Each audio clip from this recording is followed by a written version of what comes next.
دنیا کا وہ واحد سیاستدان اور سابق وزیر اعظم جن کی عمر اب 100 برس ہو گئی ہے اور آج بھی اپنے عوام میں بے حد مقبول اور متحرک ہیں۔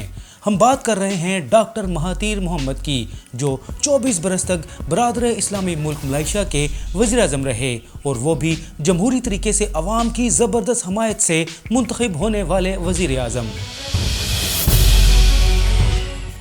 ڈاکٹر مہاتیر محمد کی عوام میں بے پناہ مقبولیت کی وجہ یہ ہے کہ انہوں نے اپنی وزارت عظمیٰ کے دوران اپنے ملک کو دنیا کا ایک جدید ترقی یافتہ اور اقتصادی طور پر انتہائی مضبوط ملک بنا دیا۔ ملائیشیا کی عوام نے ڈاکٹر مہاتیر محمد کی قیادت پر بھرپور اعتماد کا اظہار کرتے ہوئے انہیں اس وقت بھی وزیر اعظم منتخب کر لیا جب ان کی عمر 93 برس تھی۔ ڈاکٹر مہاتیر محمد ملائیشیا کے واحد وزیر اعظم تھے جن کا تعلق کسی سیاسی یا با اثر مذہبی گھرانے سے نہیں تھا، بلکہ وہ ایک غریب گھرانے میں پیدا ہوئے اور اپنی محنت اور خودداد صلاحیتوں کے سبب اعلیٰ مقام تک پہنچے۔ مہاتیر محمد 10 جولائی 1925 کو ملائیشیا کے ایک قصبہ الور ستار میں پیدا ہوئے جو ان دنوں برطانوی حکومت کے زیر تسلط تھا۔ مہاتیر محمد کے دادا ہندوستان کے علاقہ کیرالہ سے ملائیشیا منتقل ہوئے تھے۔ مہاتیر محمد کے والد محمد سکندر ایک انگلش میڈیم اسکول کے ٹیچر تھے جو ایک کمرے پر مشتمل مکان میں رہائش پذیر تھے جہاں بجلی کی سہولت بھی میسر نہ تھی۔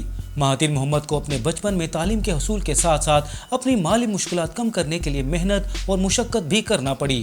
اپنی گھریلو ضروریات کو پورا کرنے کے لیے وہ بازار میں غبارے فروخت کرتے تھے۔ مہاتیر محمد نے 1930 میں ایک مقامی اسکول میں داخلہ لیا۔ وہ ایک محنتی اور ذہین طالب علم تھے۔ وہ 1933 میں گورنمنٹ انگلش اسکول میں داخل ہو گئے۔ انہوں نے اپنی ابتدائی تعلیم کے دوران ہی انگریزی زبان پر عبور حاصل کر لیا۔ وہ کھیلوں میں بھی بھرپور حصہ لیتے تھے۔ جب دوسری جنگ عظیم کے دوران جاپان نے ملائیشیا پر قبضہ کر لیا تو ان کا اسکول بند ہو گیا۔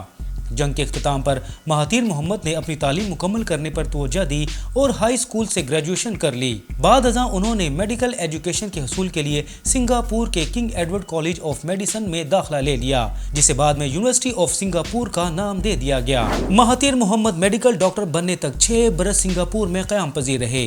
1947 میں ڈاکٹر مہاتیر نے دی سنڈے ٹائمز اخبار میں باقاعدہ طور پر کالم نگاری شروع کر دی۔ ڈاکٹر مہاتیر محمد نے 1953 سے لے کر 1959 تک ملائیشیا کے مختلف ہسپتالوں میں بطور میڈیکل آفیسر خدمات سر انجام دیں۔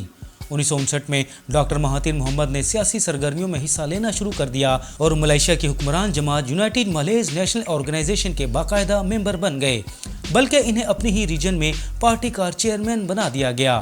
1959 کے عام انتخابات میں ڈاکٹر مہاتیر محمد پارلیمنٹ کے رکن منتخب ہو گئے۔ پارلیمنٹ کے اندر مہاتیر محمد نے حکمران جماعت کی عوام دشمن پالیسیوں کی شدید مخالفت کی، خاص طور پر سنگاپور کی ملائیشیا سے علیحدگی اور چائنیز کمپنیوں کے ملائیشیا میں بڑھتے ہوئے اثر و رسوخ پر انہیں اپنی جماعت اور وزیر اعظم تنکو عبدالرحمان سے شدید اختلافات پیدا ہو گئے، جس پر انہیں یونائٹڈ مالیز نیشنل آرگنائزیشن سے نکال دیا گیا۔ 1969 میں منعقد ہونے والے انتخابات میں مہاتیر محمد منتخب نہ ہو سکے۔ ان کی شکست کی بنیادی وجہ مذہبی جماعتوں کی شدید مخالفت تھی۔